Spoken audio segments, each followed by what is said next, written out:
नमस्कार दर्शकों, मेरा नाम कामरान खान है और मैं यंग बाइट्स में आप सबका स्वागत करता हूं। आज एक अजीम शख्सियत से आपकी मुलाकात करवाने जा रहे हैं यंग बाइट्स में। इम्तियाज़ुर रहमान भट्ट जिनका नाम है, एक फेमस शायर, भद्रवाह के फॉर्मर क्रिकेटर और एक अच्छे वेल एस्टेब्लिश्ड बिजनेसमैन भी हैं भद्रवाह से ये।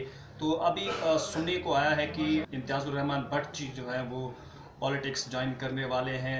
आइए आज इनके ख्यालात जानते हैं और मैं वेलकम करता हूं इम्तियाज़ साहब आपका यंग बाइट्स में। शुक्रिया कामरान खान साहब। सर, एक चीज़ आपसे ज़रूर जानना चाहेंगे, एक फॉर्मर क्रिकेटर, काफ़ी सालों तक एक बहुत बड़े प्लेटफॉर्म्स पे भी आप क्रिकेट खेल चुके हैं और उसके बाद सोशल वर्क के लिहाज से भी देखा जाए तो आपका नाम काफ़ी ज़्यादा पॉपुलर है भद्रवाह कॉन्स्टिट्यूंसी में और एक वेल एस्टेब्लिश्ड बिजनेसमैन भी इस वक्त हैं आप। तो ये चीज़ बड़ी ज़रूरी जानना है कि आप किस वजूहात से, किन वजूहात से, क्या रीज़न्स हैं इसके पीछे कि आप जो है पॉलिटिक्स में अपना कदम जो है जमाने वाले हैं। देखिए कामरान साहब, आपने बड़ा अच्छा क्वेश्चन किया, बड़ा अच्छा प्रश्न किया कि सियासत में जो जाने की आपने उसके बारे में मुझसे पूछा। देखिए, पहले मैं आपको बताता चलूँ कि सियासत जो है ये कुछ पॉलिटिशियन की वजह से बड़ी गंदी हो चुकी है। आप देखते जाएं कि पिछले कई वर्षों से हमारी सियासत के अंदर एक अजीब सा माहौल पैदा हो गया है। खासकर जो सियासी पार्टियां हैं, चाहे नेशनल पार्टियां हो या स्टेट लेवल रीजनल पार्टियां हो, ये जब भी इलेक्शन आता है तो बड़े बड़े वादे करती है। खासकर नौजवानों का मुस्तकबिल जो अंधेरे में इन्होंने धकेल दिया है यहाँ पर हमारे जम्मू कश्मीर के अंदर, खासकर मैं इसकी बात करता हूँ कि नौजवान जो है उसका कोई पूछने वाला नहीं है। एक तरफ नौजवान जो पढ़ते लिखते हैं तो उसके बाद वो उनको पोजीशनें लेने के बाद भी सरकार की तरफ से कोई इनको सुविधा नहीं दी जाती है। अक्सर देखा गया, चाहे हम क्रिकेट के फील्ड में रहे या सोशल उसमें रहे, तो नौजवानों का बहुत बड़ा योगदान होता है। यहाँ जो नौजवानों की हालत है काफ़ी काबिल रहम हालत है।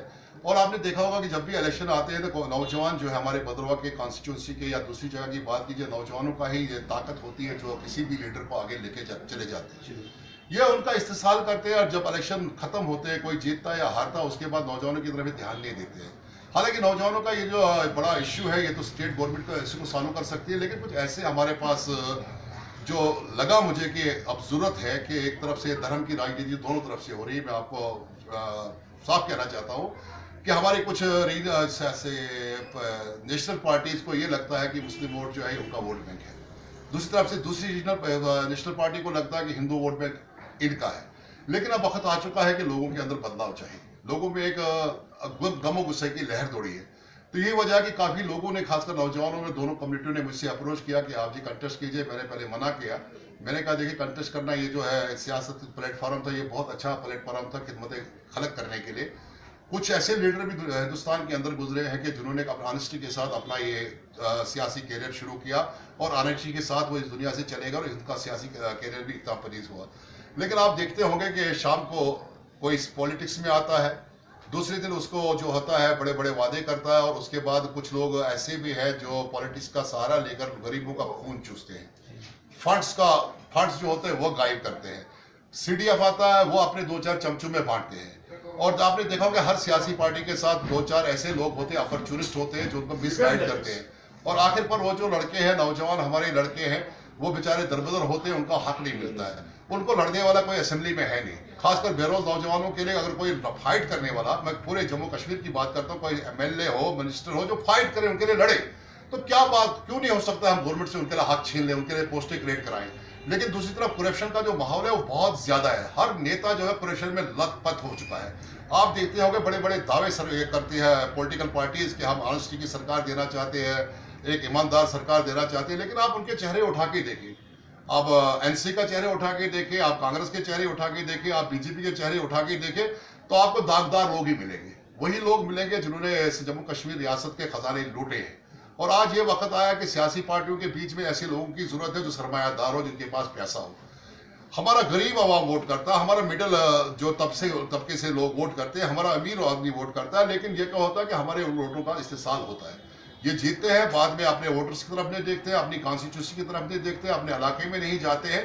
तो यही वजह है कि जब नौजवानों ने मुझसे रब्ता किया तो पहले मैंने मना किया, लेकिन जब बहुत जोर दिया गया, मैंने देखा कि कुछ तो कर सकता हूँ इन लोगों के लिए, खासकर अपने भद्रवाह के लिए, भद्रवाह कॉन्स्टिट्यूंसी के लिए, तो मैंने कदम उठाया। जी इम्तियाज साहब, एक और चीज़ ज़रूर आपसे जानना चाहेंगे कि आजकल का जो इस वक्त की जो मतलब प्रेजेंटली देखा जाए तो पॉलिटिकल लोग जो हैं, मतलब हम अपने भद्रवाह कॉन्स्टिट्यूंसी की बात करें तो काफ़ी देर से ये देखने को मिल रहा है कि एक पार्टी से उठ के दूसरी पार्टी में ज्वाइनिंग, और दिन ब दिन कभी 200 ज्वाइनिंग्स, कभी 400 ज्वाइनिंग्स एक पार्टी से उठ के, ये सब जो एक ड्रामा चल रहा है, तो इसके बारे में आप क्या कहना चाहते हैं? सर, ये बौखलाहट है, ये कुछ भी नहीं, एक ड्रामा चल रहा है ताकि तो अपने लीडर्स के सामने ये ऐसा कोई अपना किरदार पेश करे। हमारे साथ लोग जुड़ रहे हैं, हकीकत में आप देखें जो ज्वाइनिंग होती है इनके अपने ही लोग हैं, वो ऑलरेडी एफिलेटेड है पार्टियों के साथ। जैसे अभी 2 दिन पहले यहाँ पर एक कम्युनिटी हॉल में एक पार्टी ने यहाँ पर करवाया, एक संगठन है उम्मीद संगठन, जो लेडीज का संगठन है। बेशक उनके ऊपर हमारी लेडीज है जम्मू से ताल्लुक रखती है, हिंदू, मेरे ख्याल में हिंदू पवार वो आई थी, उस लिहाज से औरतें वहाँ बुलाई गई। तो औरतें जब वहाँ पहुंची तो आपने देखा कि लाइव प्रोग्राम चला कि 400 या 450 औरतों ने यहाँ आकर ज्वाइन की। मैं डंके की चोट पे आपसे कहना चाहता हूँ, अगर 10 औरतों ने भी यह पार्टी ज्वाइन की, वो सामने आके बोले वो किस पार्टी से आई, क्या वो बीजेपी की महिलाएं थी, क्या वो एनसी की महिलाएं थी, क्या वो पीडीपी की महिलाएं थी, या किसी और पार्टी से थी। ये सब फ्रॉड है, ये लोगों को गुमराह करने के लिए एक ऐसा अफवाह डाल रहे हैं शहर के अंदर, गाँव के अंदर, कि लोग हमसे जुड़ रहे हैं। हकीकत यह है कि ये बौखलाए हुए लोग हैं, ये खत्म हो चुके लोग हैं। अब ये अपने लोगों को दूसरी जगह जो पार्टी ज्वाइन कर रहे हैं, वही 8 या 7 लोग आते हैं, वही फूलों की माला डालते हैं उनके गले में और दिखाते हैं हमारे पास ज्वाइन हो रहे हैं।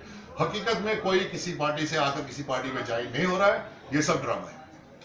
इम्तियाज जी, एक और चीज़ मैं आपसे पूछना चाहूँगा।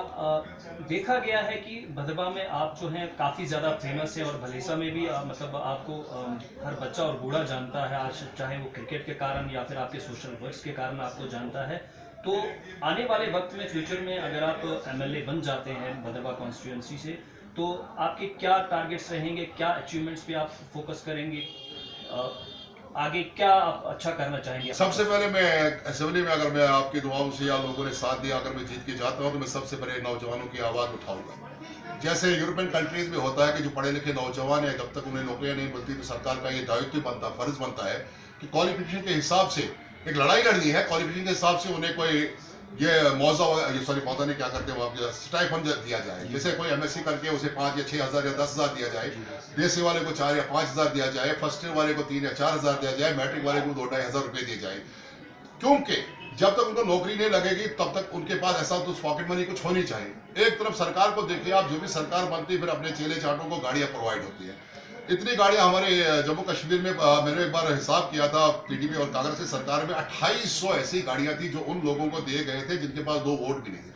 2800 गाड़ियों की अगर कीमत आप बनाओगे तो अरबों की कीमत बनती है, अरबों की कीमत। फिर उसमें ऐसे 1200-1300 गाड़ियां वो थी जिनको 5 लीटर तेल भी पार्टी दिया जा रहा था। ये गवर्नमेंट के खजाने को लूटने वाली बात है, अपने चमचों को खुश करने वाली बात है। हमें ऐसी सरकार चाहिए जो यहाँ पर ये सिस्टम को खत्म करे, ये जो अरबों रुपया खजाने पे बोझ है इसे खत्म करे, और वही पैसा उसका कुछ परसेंट बनता है, 20 या 25% बेरोजगार नौजवानों में, जो हमारे बच्चे यहाँ पर तड़प रहे हैं रोजगार के लिए, उनको दिया जाए। और दूसरा, हम भद्रवाह कॉन्स्टिट्यूंसी की बात करते हैं कि हमारी भद्रवाह कॉन्स्टिट्यूंसी का जो हाल हुआ, अगर आप देखा जाओगे, अब बोलते हैं कि जो चुप रहेगी जबान खंजर तो लोग पुकारेगा आइसक्रीम का। आपको याद होगा 1978 में एनसी की सरकार ने हमारे भद्रवाह से 2 तहसीलें निकाली। उनका हक था, गोंदो तहसील और ठाठी तहसील, वो भी हमारे भाई है। बहुत खुशी की बात है कि वो तहसीलें बनी, उनको भी उनके मसाइल उनके अपने तहसील में हल होने लगे। आफ्टर डेट एनसी और कांग्रेस की सरकार फिर आई और एक बहुत बड़ा खेल खेला गया। आपको याद होगा, बहुत बड़ा खेल खेला गया। भद्रवाह जो ऑलरेडी जिसके 2 बाजू काटे गए थे, फिर उसकी टांगे भी काट दी गई, उसका सिर्फ सर रखा। आपको याद होगा कि हमारे भाला, हमारी पड़ोसी तहसील बनाई गई, खुशी की बात है। उसके बाद चिराला तहसील बनाई गई जो भद्रवाह के साथ थे, उसे उठा के दूसरी तहसील के साथ डाला गया। हमारे पड़ोसी में बलेसा में 6 से 7, 8 तहसीलें बनाई गई। ठीक है, वो तहसीलें बनाने का मकसद क्या था? वो तहसीलें बनाने का मकसद सिर्फ यही था कि भद्रवाह को नेगलेक्ट किया जाए। भद्रवाह जो वजारत थी किसी जमाने में, महाराजा के टाइम में वजारत थी, उसको काट करके इतना छोटा कर दिया कि अब मैं समझता हूं कि पंचायत से बड़ी इनका नहीं अभी तक रखी है। जो सरकार की पॉलिसियां है, कुछ बड़े बड़े पॉलिटिक्स ने गेम खेली है, इसलिए बलेसा को 6-7 तहसीलें दी गई कि आने वाले वक्त में बलेसा जो हमारा इलाका है उसे हिल कौंसिल दिया जाए। हालांकि वो दे नहीं सके क्योंकि सरकार रही नहीं। सरकार आने वाले वक्त में हमारी लड़ाई जो होगी, हम ये भी चाहते हैं कि बलेसा भी डेवलप करे, वो भी हमारे लोग हैं, हमारे भाई हैं, आगे बढ़े। उनको अगर और महकमे मिलते हैं और डिपार्टमेंट मिलते हैं मिले, लेकिन सबसे बड़ा मकसद हमारा यह है कि भद्रवाह के लिए डिस्ट्रिक्ट की लड़ाई लड़ना। क्योंकि जो 1952 के अंदर वजारत थी, 1952 के अंदर वजारत थी जब सिर्फ एक डिस्ट्रिक्ट होता था, डिस्ट्रिक्ट उधमपुर। उसके बाद आप देखिए, मैं अपने बलेसा के भाइयों से भी कहना चाहता हूँ, चिराला वालों से भी कहना चाहता हूँ, तमाम चिनाब रीजन के लोगों से कहना चाहता हूँ, आप देखिए हमें कितना काटा गया, हमारे मतलब ये हालत कर दी गई और लोग नारे लगाते हैं। मैं समझता हूँ कितने बगैर थे हमारे ये लोग, जो जाके इन्हीं लोगों के साथ मिलकर जिन्होंने हमारा मुस्तकबिल, हमारा आने वाले नस्लों को कत्ले आम किया है, यहाँ की डेवलपमेंट जो थी खत्म कर दी है, और हमारे वाला जो आने वाला भविष्य हमारे बच्चों का वो अंधेरे में है। यहाँ पर वही 20 लोग गाँव से आते, वही 20 लोग जाते हैं। पहले बाला से लोग आते थे, बलेसा से लोग आते थे, जतोदरा से लोग आते थे, चिराला से लोग आते थे। अब ना बलेसा वाले आते क्योंकि अपनी तहसीलें मिली है, ना चिराला से आते, ना भाला से आते। तो हमारा ये राइट्स बनता है डिस्ट्रिक्ट की लड़ाई लड़े, और डिस्ट्रिक्ट की लड़ाई इतनी जोर से लड़े कि हम ये डिस्ट्रिक्ट जो है छीन कर अपने भदरवा को दिलाएं, ताकि भदरवा भी उतनी तरक्की के साथ आगे बढ़े जिस तरह से मेरा बलेसा बढ़ रहा है, जिस तरह से चिराला बढ़ रहा है, जिस तरह से डोडा बढ़ रहा है। जी इम्तियाज साहब, लास्टली एक और क्वेश्चन पूछना चाहूँगा। मैंने पहले भी आप बात करते हुए बताया कि एक बहुत बड़े शायर माने जाते हैं यहाँ भद्रवा टाउन में, तो आपसे एक शेर ज़रूर सुनना चाहेंगे और इसके साथ ही हम अपना इंटरव्यू जो है इख्तिताम पसंद करेंगे। तो मैं तो यही बोलूँगा, मेरा बहुत पुराना शेर है, बोलूँ तो कटेगी मेरी जुबान, न बोलूँ तो मरेगा मेरा ईमान, है ये कैसी तलाए हक़ाइक़ तन्हा, न काबू में दिल न बस में है जान। सर, एक जनरल मैसेज जो भद्रवा कॉन्स्टिट्यूंसी के लिए, स्पेशल यहाँ के लोगों के लिए इस वक्त आप क्या देना चाहेंगे? मैं बस यही जनरल मैसेज आपके माध्यम से देना चाहता हूँ भद्रवा की आवाम को, यूथ को, एक हो जाए। वक्त आ चुका है। अब ये जो आप देख रहे हो, पिछले 22 साल से हमारा अपना MLA भद्रवा से कोई नहीं है। एक हो जाओ, अपने नुमाइंदों को असेंबली में भेजो और आप देखो कि आपकी लड़ाई कैसे लड़ी जाती है। यहाँ पर जो मैं आपके मदद से देखना चाहता हूँ, अल्लाह का दिया मेरे पास सब कुछ है। मेरी जो अगर मैं आप जिताते हैं, मेरी तनख्वाह भी गरीबों के लिए होगी, आवाम से पूछ के उन लोगों को दी जाएगी। हम अपनी तनख्वाह को भी सैक्रिफाई करने के लिए तैयार है, अपने वक्त को भी सैक्रिफाई करने के लिए तैयार है, और अपनी जान को भी भद्रवा की डेवलपमेंट को के लिए सैक्रिफाई करने के लिए तैयार है। बस लोगों से यही आपसे अपील आपके माध्यम से करना चाहता हूँ कि एक हो जाए और ऐसा कोई फैसला कर दे जिससे आने वाले वक्त में आपका भद्रवा आगे बढ़े, आपकी नस्लें जो है हमारे आने वाले बच्चों का भविष्य। बहुत बहुत शुक्रिया यंग बाइट्स के साथ।